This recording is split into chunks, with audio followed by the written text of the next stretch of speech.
Welcome to Episode 3 of Reclaiming the Lost Souls, a limited series podcast brought to you by the Lost Souls Public Memorial Project and the East Brunswick Public Library. I am your host, Melissa Hozick. In this episode, we present an audio tour of the project's Black History Month display, which is currently on view at the library, as well as some essays from young voices in our community. Welcome to the East Brunswick Public Library Black History Month Display 2022. My name is Tony Armstead. I am a member of the Lost Souls Memorial Project, and I will be taking you on a short tour of the display. When you enter the main doors of the library and proceed to the right toward the information desk, you'll see a few clothing items hanging over the display cases, depicting the colorful kente cloth and animal prints so associated with African heritage.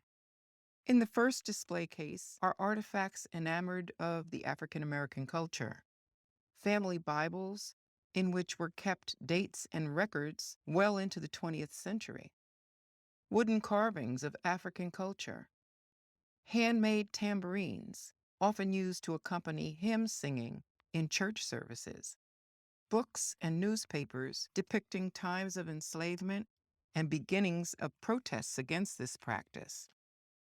The central display case holds anti-slavery memorabilia. A statuette of Frederick Douglass with a small boy illustrates the importance of education. Pictures of Abraham Lincoln are surrounded by several Black leaders of the time, Frederick Douglass, John Brown, Harriet Tubman, and also an unidentified Black Union soldier. There is also an example of the racist propaganda circulated in the mid-19th century and a draft of the Emancipation Proclamation. Also, on the bottom shelf, there is an encyclopedia collection and a photographic history of the Civil War. The third display case contains modern-day reflections of where we've come from and where we're going, including an authentic signature from Dr. Martin Luther King. A newspaper reflects the election of Barack Obama, America's first president of African descent.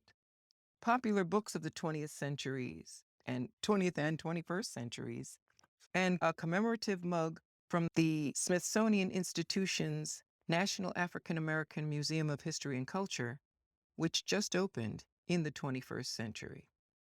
There are also books encouraging folks to find their roots.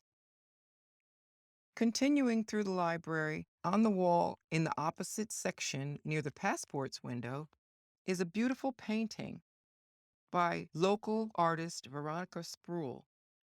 It's entitled Grow Where Planted and Bloom with Grace. Veronica is a talented artist who lives in Hillsborough, and she graciously loaned her work to the library for this month's display. Another beautiful art piece, a rendering of the much-beloved, very talented musician Mr. Stevie Wonder, is also on loan from the collection of East Brunswick resident Mayvonia Caldwell.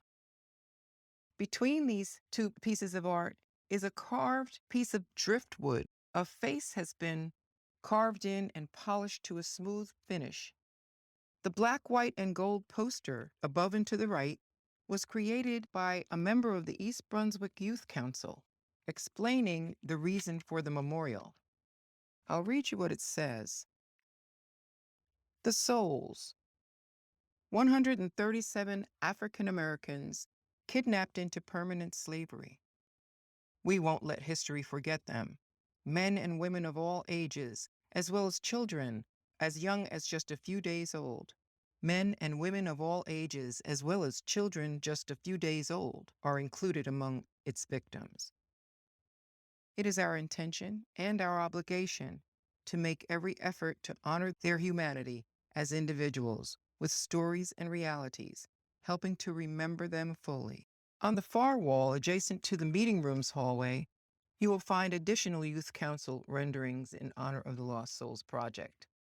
4 posters explaining the injustices that were done, and 2 with artwork submitted in response to a contest held last year. The entire collection of art and essays were exhibited around the East Brunswick Municipal Pond in October of 2021. The names around the borders depict the known victims and ages of the kidnapped. In closing, I'd like to quote two persons who are strongly related to this project and to the retention of Black history. The first one is from a book entitled Finding Your Roots by Henry Louis Gates, Jr. Truth for our nation and for ourselves is in the search, while freedom and empowerment are found in choosing what to do with truths once revealed. And I'd like to also read an excerpt from chapter 10 of the well-known book Uncle Tom's Cabin, written in 1852 by Harriet Beecher Stowe. In order to appreciate the sufferings of the Negroes sold South, it must be remembered that all the instinctive affections of that race are peculiarly strong. Their local attachments are very abiding. They are not naturally daring and enterprising, but home-loving and affectionate. And to this, all the terrors with which ignorance invests the unknown. And add to this, again, that selling to the South is set before the Negro from childhood as the last severity of punishment. The threat that terrifies more than whipping or torture of any kind is the threat of being sent downriver. We have ourselves heard this feeling expressed by them and seen the unaffected horror with which they will sit in their gossiping hours and tell frightful stories of that downriver, which to them is that undiscovered country from whose bourne no traveler ever returns.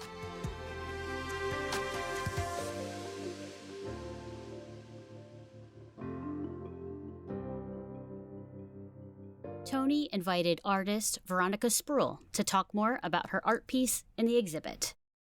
The piece that I submitted for display is entitled Grow Where Planted and Bloom with Grace. And it is undoubtedly one of my favorite pieces that I've created to date. And the reason behind it is because I just truly love the message that it conveys. All of my artwork I like to base in positivity, but this one I just like how it's more than one subject. It's a group of people coming together, helping each other in a community effort and growing from that moment. And I truly hope that as a viewer, one could appreciate that message and maybe even inspires them to do the same. Make sure we're helping our brothers and sisters along the way as we go on this journey we call life. What role does art play in community? Personally, as an artist and just a creative being in general, I truly believe that art has major influence when it comes to community. I believe that just looking at a piece, it can move you from within. My goal as an artist is to inspire my community.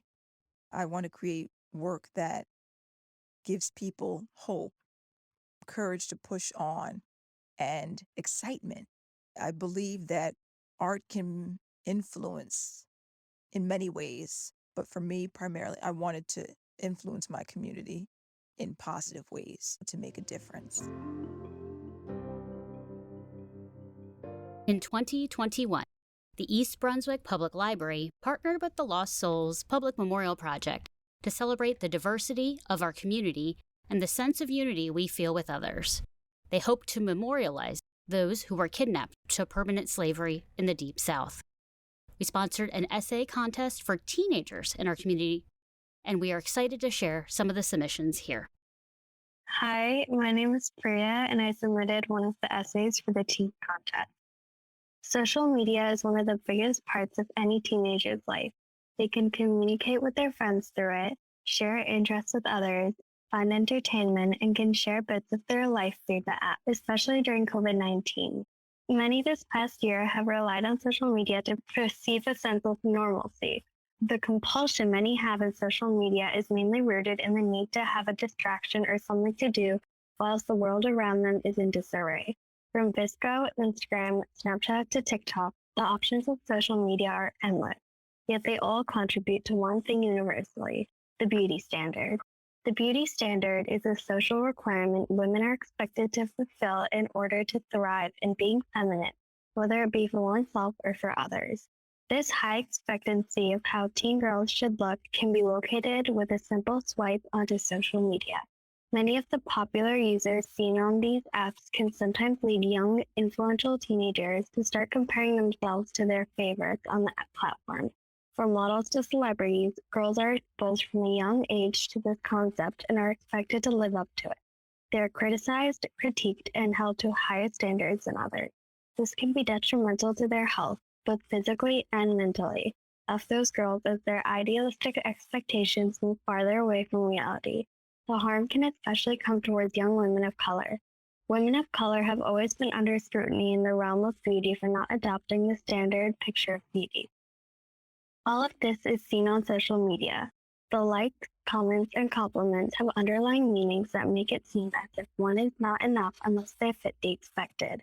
Young women of color biologically have different ethnic features that do not match those here. When one cannot change or modify themselves to fit into the standard, it can cause many insecurities. As written by Colorado EDU, while many women lack beauty when compared against this unattainable and narrow ideal, women of color experience the most subjugation. In order to achieve the homogenic, Eurocentric beauty ideal, women are encouraged to alter their natural looks through cosmetic surgeries and products. This beauty standard includes being light-skinned, meeting certain body type requirements, or having specific body proportions, and more. These standards are vastly different from the requirements elsewhere. The beauty standard has mainly been influenced by European and Western, as well as Northwestern ideals and culture. As stated by Slice, the Northwest also happens to be the countries with the most power and influence, and this makes it irrefutably about race. Light skin has always been the highest perceivable form of beauty, and you can see this by looking through history, such as during the Renaissance era in Northern Europe and the Victorian era in England. Ivory and pale skin were seen as the supreme skin tone. Even now, people use skin whitening techniques in order to have a more mainstream appearance. When the media decides what is beautiful and what is not, many are going to want to keep up with the highest perceived appearance to get the validation they want from themselves and others. While trying to achieve the level beauty they desire, many teen minorities can develop mental health problems that hurt them. They can be a risk factor for mental health problems such as poor quality of life, psychological distress, and unhealthy behavior. The British Psychological Society. These disorders are extremely prevalent on young people of color as the standard is unattainable and unreachable for them unless they want to take to just drastically changing who they are. When one cannot change or modify themselves to fit into the standard, it can cause insecurities within themselves. As claimed by Women's Health, girls and women with negative thoughts and feelings about their bodies are more likely to develop certain mental health conditions, such as eating disorders and depression. Being beautiful is so important to youngins that they are willing to risk their life for it. The standard is only being amplified and becoming louder to hear through social media, which in turn only makes it clearer what they themselves deem to be missing to be beautiful. As somewhat a part of the generation in which your beauty is stigmatized by others, the feeling of not fitting in or not looking like others on social media is incredibly damaging and hurtful. When I was younger, I would only see celebrities with feminine faces and feminine features. As a South Asian, I naturally have more masculine or less feminine features on my face. When looking on social media, feminine features are considered to be beautiful. This impacted my mentality as a teenage girl. I went through what so many other young girls of color have gone through and experienced. Not having someone to look up to as an inspiration for confidence is harmful even now. Even with new faces on social media, such as Amita Suman from Shadow and Bone or Mayatri Ramakrishnan from Never Have I Ever, you still do not get the representation one might want or need. Now we see ideas of more inclusivity. From musicians like Lizzo to models like Winnie Harlow, the census of what is considered pretty is moving forward. That does not take away from the fact that the standard is still racist. It only caters to a specific group of people who are deemed as better than others. But there is still a lack of representation. With a lack of representation in the media of ethnic beauty, it is easy to see how forgotten women of color must feel in a world of westernized culture. The beauty standard has and will always be detrimental to women of color. Its internalized racism is evident, and the expectations are not changing anytime soon. The use of social media only accelerates and spreads the standard like a wildfire. It is important to recognize that it is imperative to change the standard to make all people from all walks of life feel beautiful in a world that may tell you you're not. This essay was written by Mahek H and read by Paree Mehta. A broader knowledge of history propels us to reckon with the community's past and move forward to a more equitable society is by how we can learn from Jacob Van Winkle's mistakes and how what he did was wrong and inappropriate. Then by how we can change our perspective and point of views. And finally, we can take what we have learned from the past and make a better future with everyone's thoughts in mind. One example of how a broader knowledge of history propels us to reckon with the community's past and move forward to a more equitable society is by how we can learn from Jacob Van Winkle's mistakes and what they did was wrong and inappropriate. One reason that a broader knowledge of history propels us to reckon with our community's past and move forward to create a more equitable society is by how we can learn from their mistakes and what they did that was wrong and inappropriate. When we learn from their mistakes, we won't do them again, and we will grow from them. For example, when Jacob Van Winkle abused his authority and power for his own selfish desires, the people in the town had no idea he was doing this until many years later when there was nothing we could do to save those people. But what we can do is look out for signs to make sure that people in power are not abusing the authority for their own benefit.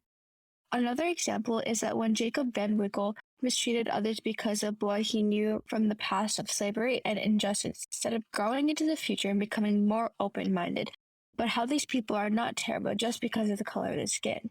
He stayed right back in the past, bringing so many people, many of whom were children, back to square one with no more freedom and no more future for their young children.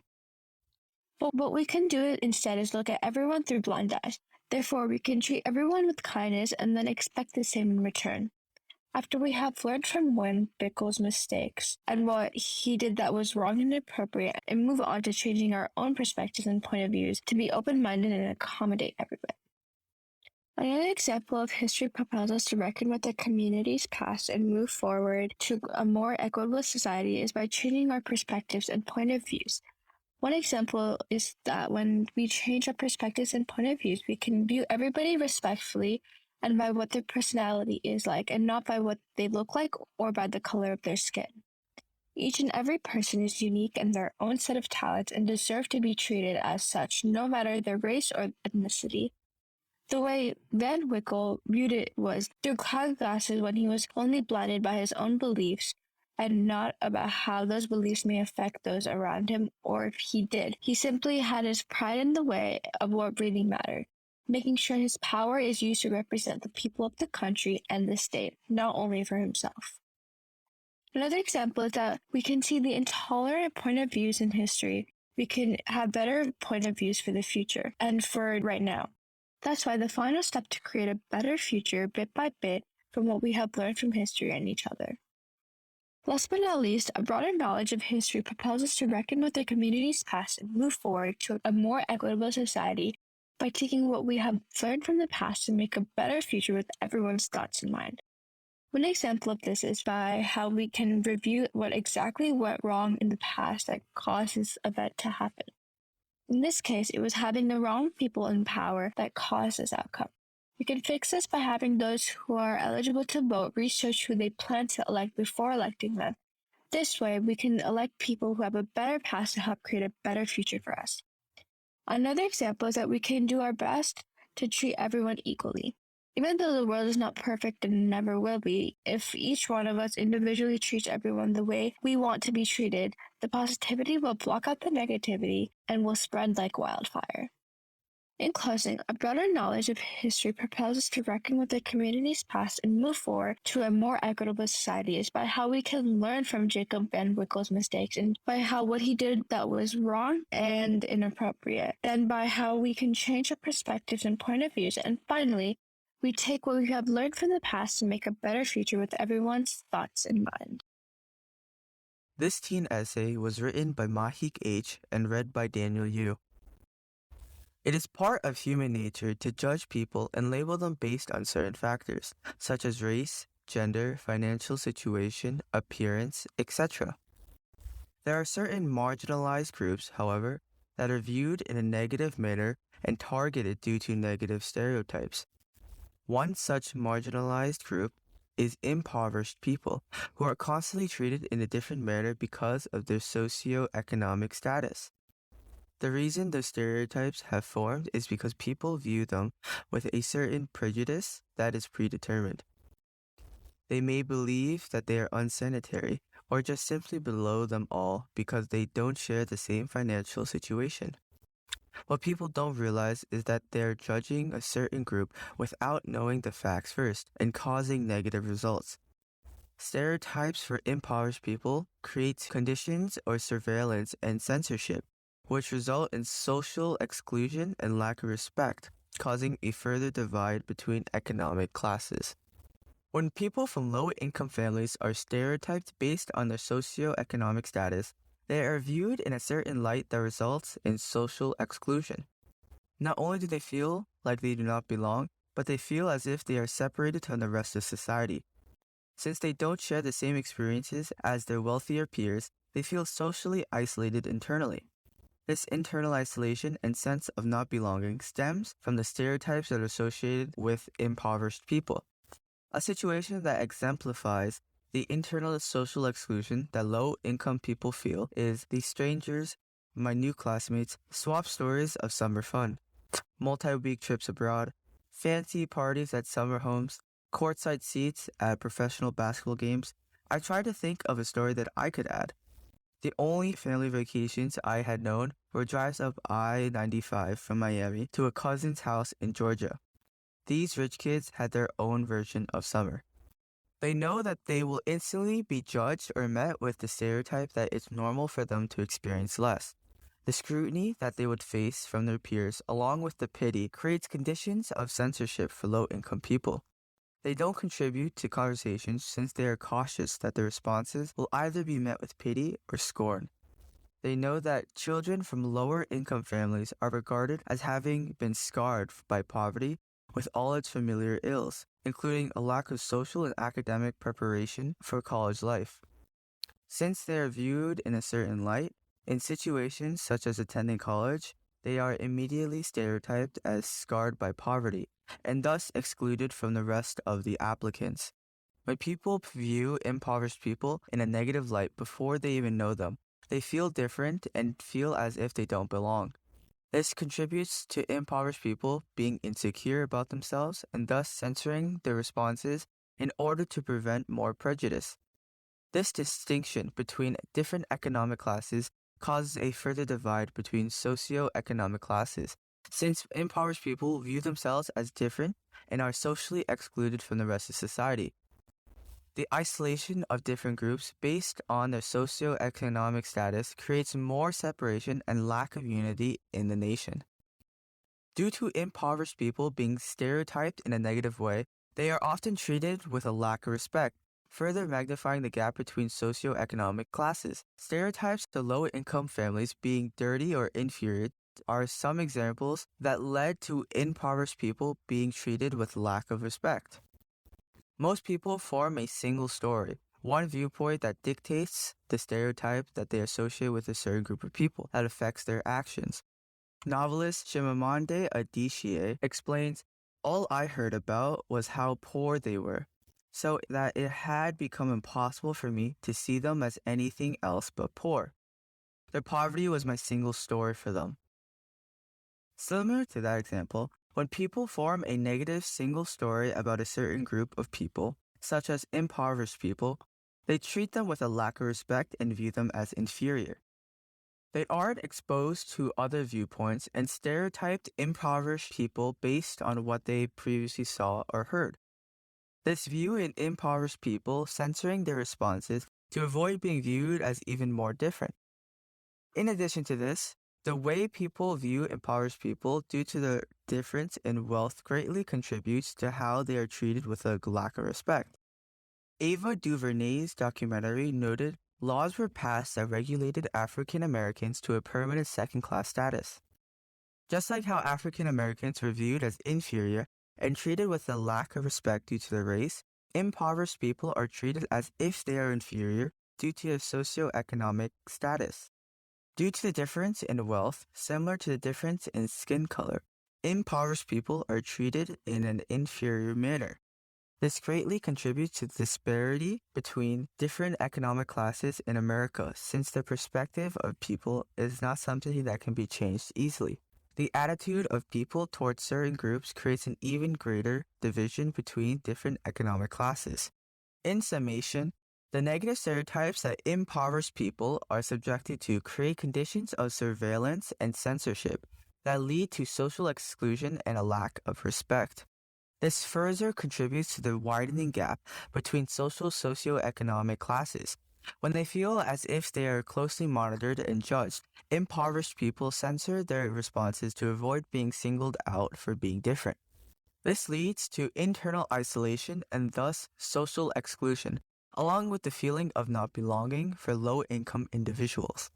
Stereotypes play a prominent role in this because they create predetermined prejudices in people's mind which affect their attitude and actions. Along with feeling social exclusion, impoverished people are also treated with a lack of respect due to the demeaning stereotypes that they are associated with. This results in them being treated in an inferior manner and viewed negatively, further creating the conditions of surveillance and censorship. All of this plays a role in separating people and dividing the nation, rather than bridging the already prominent gap between different economic classes. Thank you for joining us for this episode of Reclaiming the Lost Souls. Check out our previous episodes at ebpl.org/podcast, and we will see you next week.